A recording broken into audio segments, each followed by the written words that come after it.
अस्सलामुअलैकुम my kitchen queen's, कैसी हैं आप सब। वेलकम करती हूँ आपको किरण कुकोलॉजी में। तो हमेशा की तरह आज फिर आप लोगों के लिए बड़ी ही ज़बरदस्त, आसान, मज़ेदार और सस्ती किस्म की रेसिपी लेकर आई हूँ। आजकल ऑरेंज का सीज़न है, माल्टों का सीज़न है, और अगर आपने इन सीज़न में माल्टों से फ़ायदा ना उठाया तो फिर तो बेकार चला जाएगा। वैसे भी माशाल्लाह से रमज़ान की आमद है, तो ये रेसिपी रमज़ान के लिए, इफ़्तार के लिए बेस्ट है। इस ज़बरदस्त सी रेसिपी के लिए आपको जो ऑरेंजेस चाहिए वो छोटे साइज़ के होने चाहिए, क्योंकि जो छोटे साइज़ के किन्नू, माल्टे या ऑरेंज होते हैं उनके अंदर जूस ज़्यादा होता है, रस ज़्यादा होता है, बजाय के बड़े साइज़ के जो होते हैं। तो ये मैंने 2 किलो यहाँ पर माल्टे लिए थे। मंडी से मैंने मंगवाए थे 5 किलो, 500 के, यानी 100 रुपये पर किलो मुझे पड़े थे। तो मैं सारे के सारे यूज़ नहीं कर रही, सिर्फ 2 किलो माल्टे मैं आज की इस रेसिपी में इस्तेमाल करूंगी। छोटे साइज़ के सस्ते भी पड़ते हैं और रसीले भी ज़्यादा होते हैं। तो जनाब क्या करना है, आपने इन सब को सेंटर में से हाफ हाफ कर लेना है और इनका हमने जूस निकाल लेना है। ये रेसिपी जनाब आज अगर आप बनाकर रख लेंगे तो 3 महीने तक आप इसको महफूज भी कर सकते हैं। बिल्कुल भी ये ख़राब नहीं होने वाली, क्योंकि ना हम इसमें किसी किस्म का कोई केमिकल इस्तेमाल करेंगे और ना ही कोई आर्टिफिशियल कलर। तो जनाब जूस हमने निकाल लिया है और जो इसका पल्प है वो हमने एक स्ट्रेनर में डाल दिया है, ताकि इसके अंदर जो इजाफी जूस है ना वो भी स्ट्रेनर के ज़रिए से बाहर निकल जाए। सारे के सारे ऑरेंजेस का हमने जूस निकाल लिया है और हमारे पास ये फ़िल्टर शुदा, ना इसमें कोई बीज है, ना इसमें कोई एक्स्ट्रा कोई भी इसमें पल्प है, लेकिन जो छोटे छोटे से चंक्स हैं ना वो आपने इनके अंदर ही रहने देनी है। इसको स्टेन ना कीजिएगा अगर आप सही हकीकत में इस रेसिपी का मज़ा लेना चाहते हैं। अब क्या करना है, हमने ये जो पल्प है इसको हमने बिल्कुल भी वेस्ट नहीं करना है। इसके अंदर से सारे बीज हम निकाल लेंगे और बीज निकालने के बाद इस पल्प को हम इसी रेसिपी में इस्तेमाल करेंगे, जिसकी वजह से इस रेसिपी की क्वांटिटी भी बढ़ जाएगी। अब देखें, आप सारे के सारे बीज मैंने निकाल लिए हैं। अब जो पल्प हमारे पास बचा है उसको मैं एक ग्राइंडर वाले जग में डाल लूँगी और इसका हमने स्मूथ सा पेस्ट बनाना है। साथ ही मैं इसमें सिर्फ थोड़ा सा पानी ऐड करूँगी, ज़्यादा नहीं, ताकि इसको ब्लेंड करने में आसानी हो। तो यहाँ पर ये टोटली ब्लेंड हो चुका है। जितना भी पल्प था वो सारे का सारा अब एक स्मूदी की शक्ल में आ गया है। फिंगर पे लगाकर मैं आपको चेक भी करवा देती हूँ, आपको अंदाज़ा हो जाएगा कि किस कदर स्मूथ बना है। अब इस सारे के सारे को हम जो जूस निकाला था उसके अंदर डाल देंगे, मिक्स करेंगे। ये बिल्कुल भी कड़वा नहीं है, क्योंकि हमने इसके अंदर छिलकों का इस्तेमाल नहीं किया। छिलके और जो बीज होते हैं ना वो कड़वे होते हैं, वो हमने निकाल दिए हैं। तो जनाब ये हमारे पास जूस और पल्प मिक्स होके आ गया है। अब हमने इसकी मेजरमेंट करनी है। हम ग्लास से इसका जो है ना अंदाज़ा करेंगे कि कितने ग्लास जूस हमने बनाया है।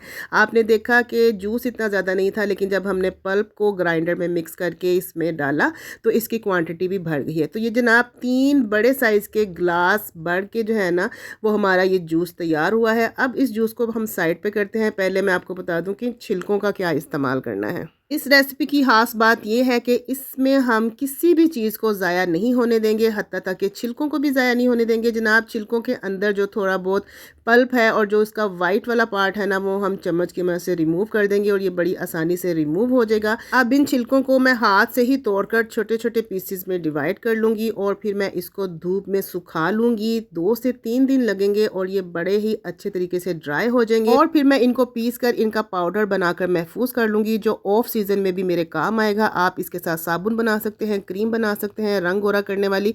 मेरे चैनल पर बहुत सारी इसकी रेमेडीज़ मौजूद हैं, आप देख सकते हैं। चलें जी, अब हमने एक बर्तन ले लेना है, उसमें हमने डालनी है जी चीनी। जितने ग्लास जूस निकला था उतने ही कप हम चीनी डालेंगे और चीनी के बराबर ही हम इसमें पानी शामिल करेंगे। मतलब कि 3 ग्लास जूस था, लेकिन चीनी की जो मेजरमेंट है ना वो हमने कप के साथ करनी है, ग्लास के साथ नहीं करनी है। 3 ग्लास जूस था तो 3 कप हमने चीनी डाली और 3 कप ही हमने पानी डालकर हाई फ्लेम पर चीनी को मेल्ट करेंगे। और ये 4 अदद लीमू लिए थे मैंने, उनका मैंने रस निकाल लिया, बीज भी उसमें से निकाल दिए, बीज नहीं आने चाहिए। 4 लीमुओं का रस मैंने इस चीनी के अंदर शामिल कर दिया है। नींबू का रस डालने से ये होता है कि एक तो टेस्ट भी अच्छा हो जाएगा, दूसरा ये कि क्रिस्टलाइज नहीं होगी, चीनी हमारी जमेगी नहीं। तो जैसे ही पानी के अंदर चीनी मिक्स हो जाए, दाना उसका ख़त्म हो जाए, तो हमने जो जूस और पल्प निकाल के रखा था वो सारे का सारा हम इस चीनी में शामिल कर देंगे। याद रखिएगा चीनी का हमने शीरा नहीं बनाना, ना 1 तार का ना 2 तार का, सिर्फ और सिर्फ हमने चीनी को मिक्स करना है, उसका दाना ख़त्म करना है। अब हाई टू मीडियम फ्लेम पर हमने इस जूस को पकाना है। इतना पकाना है कि ये पक पक के गाढ़ा हो जाए और क्वांटिटी में आधा रह जाए।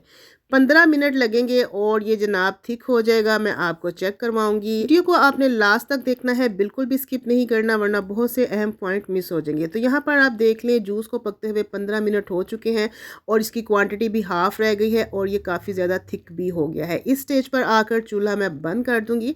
अब इसकी निशानी क्या है वो मैं आपको बता देती हूँ। आपने फिंगर पे थोड़ा सा जूस लगाकर उसको चेक करना है और जब ये आपको चिपचिपा सा महसूस हो तो आप समझ लीजिएगा कि जूस हमारा तैयार हो गया है। उसी स्टेज पर आपने चूल्हा बंद कर देना है।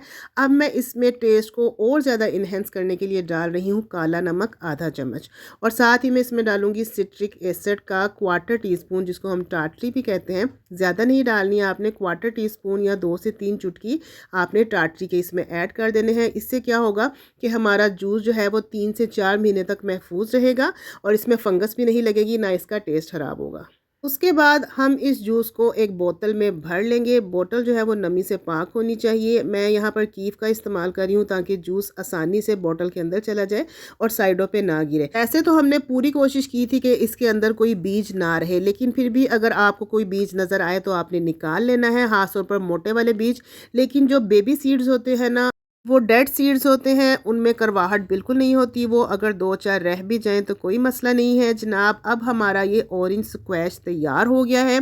अब इसको सर्व कैसे करना है, आपने अपनी चॉइस के मुताबिक आइस डालनी है ग्लासों में। उसके बाद आपने सादा पानी डालना है, मिक्स करना है और हमारा ऑरेंज स्क्वैश बनकर तैयार हो जाएगा। वैसे भी आजकल टैंक पर पाबंदी है, मतलब कि वो इसराइली प्रोडक्ट है, तो आप कोशिश किया कीजिए कि इसराइली प्रोडक्ट्स का आप टोटली बायकॉट कीजिए। तो उससे बेहतर है कि बच्चों को आप घर में ये ऑरेंज स्क्वैश बनाकर दीजिए। मंडी से सस्ते वाले छोटे साइज़ के ऑरेंज लेकर आइए, आपको सस्ता पड़ेगा और छोटे वाले ऑरेंजेस में रस भी ज़्यादा होता है। रमज़ानुल मुबारक में इफ्तारी के लिए आप इसको आज ही बनाकर रख लीजिए, क्योंकि इफ्तारी में प्यास ज़्यादा लगती है और हम मुख्तलिफ़ किस्म के मशरूबात का इस्तेमाल करते हैं। तो ये आप बनाकर रख लें, 3 से 4 महीने तक ये बिल्कुल भी ख़राब नहीं होगा। इसको फ्रिज में रख कर इस्तेमाल कीजिए, जब भी आपका दिल करे पानी में मिक्स कीजिए, आइस डालिए अपनी चॉइस के मुताबिक और मज़ेदार ऑरेंज स्क्वैश का मज़ा लीजिए। खुद भी पीजिए, मेहमानों को भी पिलाइए, बच्चों को भी पिलाइए। इसके पीने से बिल्कुल भी गला ख़राब नहीं होगा। और अगर आपको मेरी ये ऑरेंज स्क्वैश की रेसिपी थोड़ी सी भी अच्छी लगी है तो जल्दी से किरण कोकोलॉजी को सब्सक्राइब कर लीजिए, वीडियो को लाइक कीजिए, शेयर कीजिए अपने फ्रेंड्स एंड फैमिली के साथ और एक प्यार सा कमेंट भी ज़रूर दीजिएगा।